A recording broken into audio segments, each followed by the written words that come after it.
If you are easily triggered, you should know that I am a white, heterosexual, cisgender Christian male.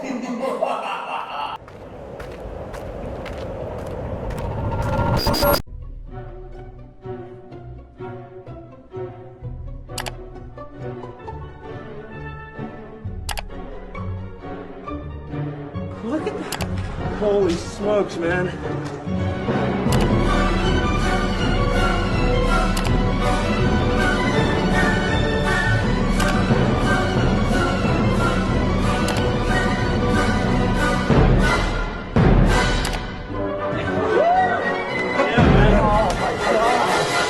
The greatest adventure ever in human history. It'd be so exciting to wake up in the morning and think that that's what's happening. It's official, ladies and gentlemen. Elon Musk has purchased Twitter. He's literally putting his money where his mouth is. He put up $21 billion of his own money while securing the rest with financing to, as he says it, turn Twitter into a bastion of free speech. Now, I don't necessarily trust billionaire oligarchs or think that Elon Musk is going to be the savior of free speech online moving forward, but having said that, I have no problem with the amount of money he has amassed for himself and the fact that he wants to privatize this, as he called it, public town square. So we're going to talk about that, guys, and a whole lot more. So let's just jump right into this one. Elon Musk buys Twitter for $44 billion and will privatize the company. Elon Musk reached an agreement to buy Twitter for roughly $44 billion on Monday, promising a more lenient touch to policing content on social media platform where he, the world's richest person, promotes his interests, attacks critics, and opines on a wide range of issues to more than 83 million followers.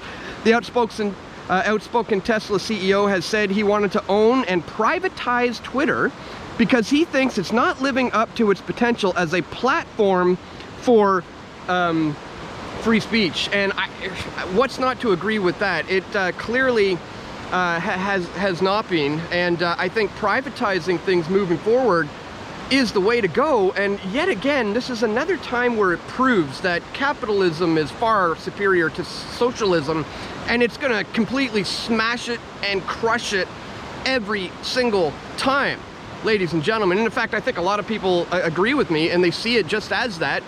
Here's a poll on Twitter that I think backfired for this user. She asks, which is a better use of Elon Musk's $43 billion? Ending world hunger or buying Twitter? And the final results show that 88% of the people agree that, yeah, his money is going to be better spent buying Twitter than so-called ending hunger.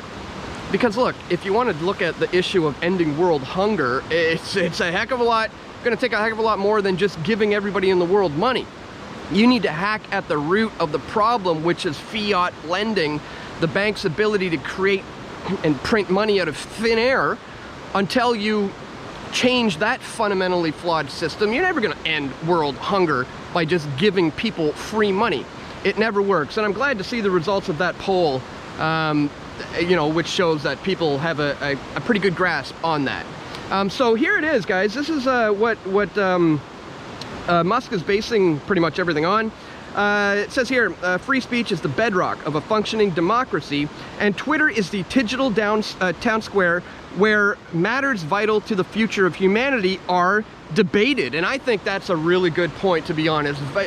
Matters that are vital to the future of humanity are debated. And of course, you know, what kind, there's so many examples, you know, what it is to be a woman. Can a man become a woman? These are the types of debates and discussions that will shape the future of this world that are important to have moving forward.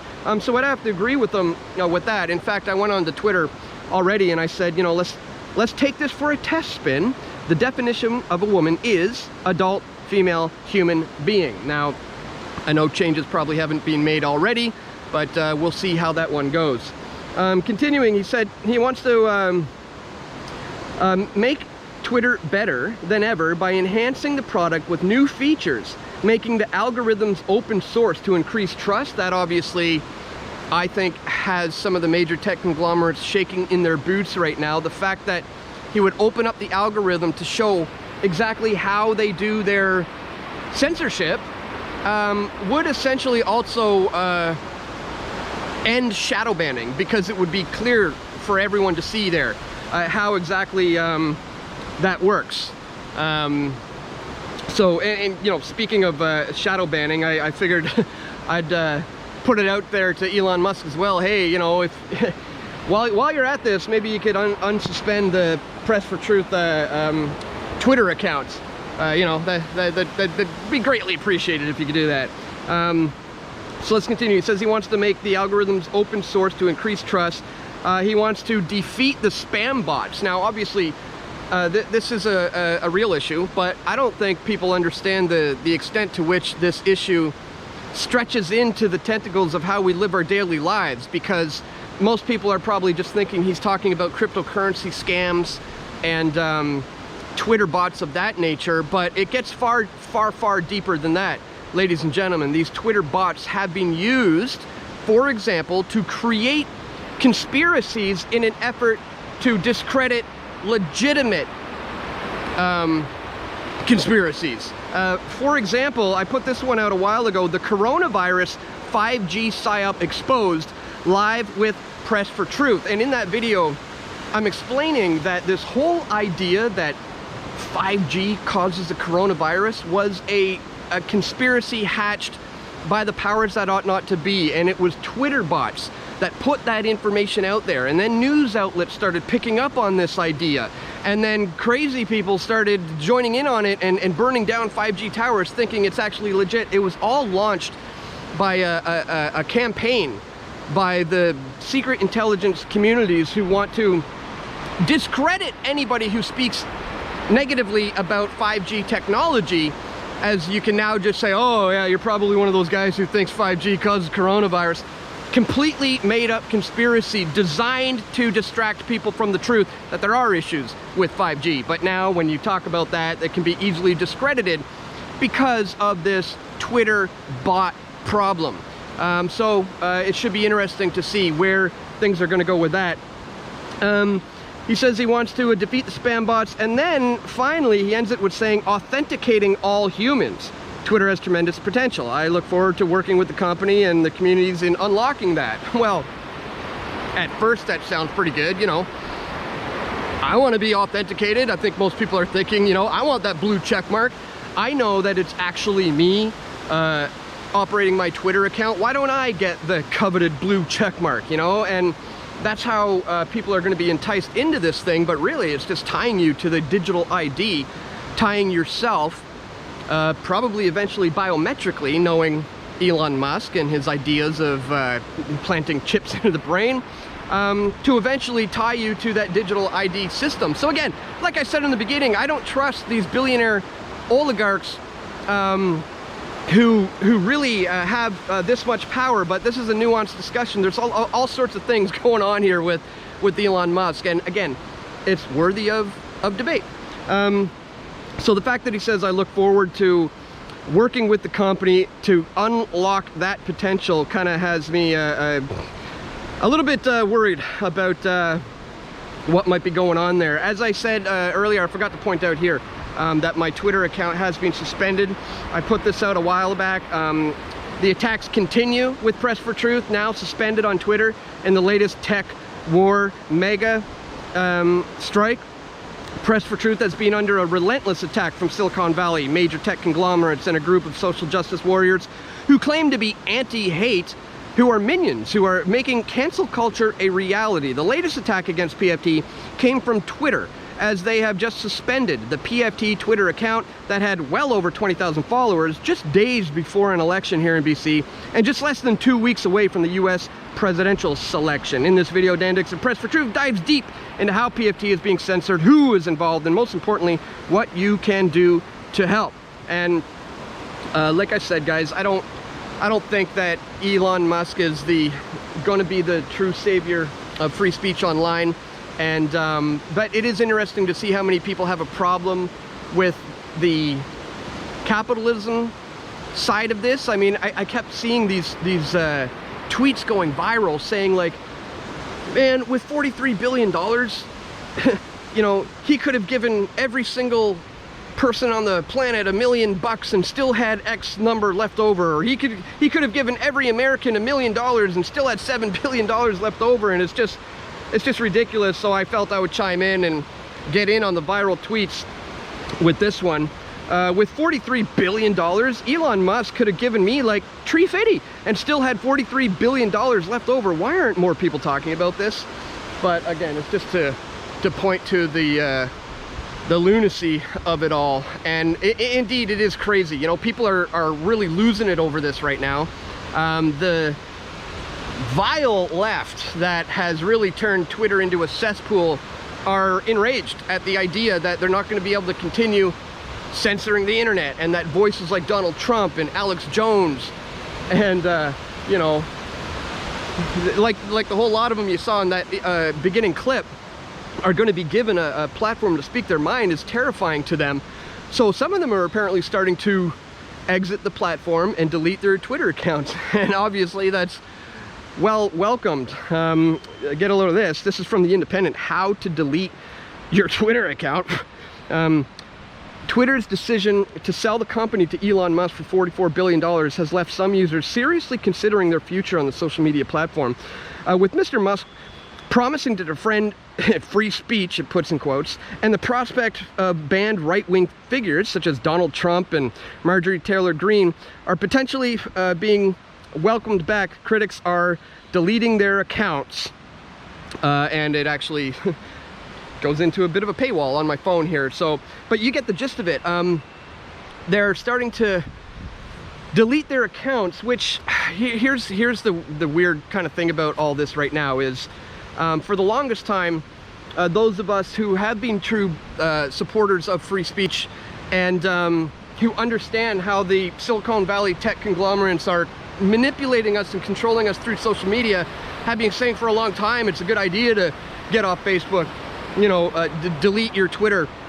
And this is a campaign that, you know, I think is something that still should be focused on. But now a lot of the people on the so-called right are going to feel that this is a place to move towards as a bastion of free speech, where, you know, it's gonna be interesting to see how this plays out. As I said, I don't trust Elon Musk necessarily, but this is something that needed to happen to Twitter at the same time. Now, I wanted to, I guess, leave you today with just a little ditty I wrote, because you may or may not know James Corbett. He's a good friend of mine, a fellow Canadian reporter. He is not on Facebook, he's not on Twitter, and he not long ago deleted his Twitter account. And you know, I was inspired by that. Admittedly, I know I should be deleting my Facebook and my Twitter account too. I'm really want to pull the trigger, but again, admittedly, I see the potential to bringing the awareness of what I do at Press for Truth to the masses who need to hear it the most through that platform. Yet at the same time, James seems to be doing just fine without Twitter. So it's really something to consider heavily for somebody in my position, but for somebody in everybody's position, because let's face it, if it does become less censored and we are able to engage in these ideas a little more freely, there's going to be a lot of offended people, there's going to be a lot of hateful things being slung around, and it's not going to be fun, you know. So Twitter, I think it's a good thing today, but it's still going to devolve into a cesspool of just angry arguments. But at the same time, you know, debate is necessary, as he said, for, you know, futures that are vital to humanity moving forward, ideas that are vital to humanity. So just wanted to bring all this to your attention, guys, and I'll leave you with a song that I wrote and performed and sang a little while back when I was inspired by my friend James Corbett, who quit Twitter. Before we do, I'd ask that you check me out at pressfortruth.ca/donate. If you appreciate my efforts to bring you this information, there you can do a one-time donation with PayPal, you can do Bitcoin, you can do other cryptocurrencies, you can join me on Subscribestar. This is a great way to sign up for a monthly recurring contribution. You can do that directly here on my website as well. We also accept e-transfers, you can send that to dan@pressfortruth.ca. Or if you like to keep things old school, you can send cash or checks or equipment, or simply just words of encouragement to my P.O. box, guys. Links for all of that are located in the description below. Thank you so much to everybody who has contributed to my efforts over the years to bring you this information that you're not exactly getting from the mainstream. So thank you once again. Please click that thumbs up button, share this video, and here's a little ditty I wrote called James Corbett is Not on Twitter.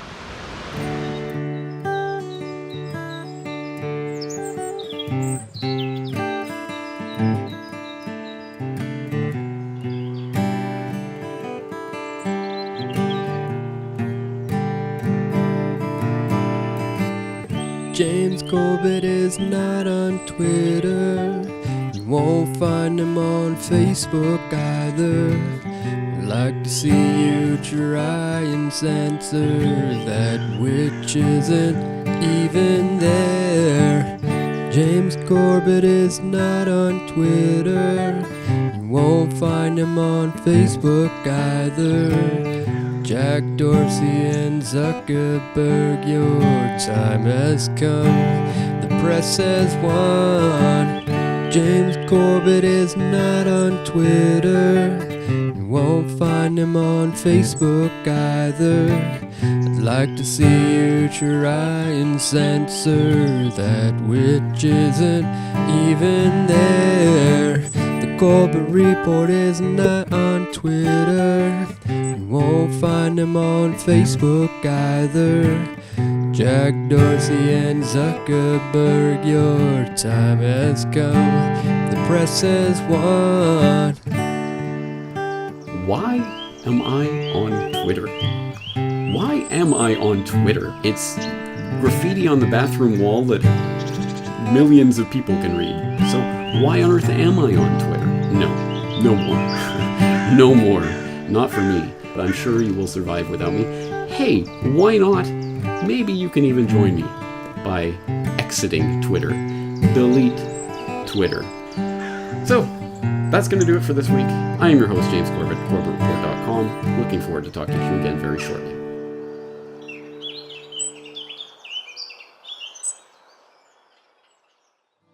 I'd like to see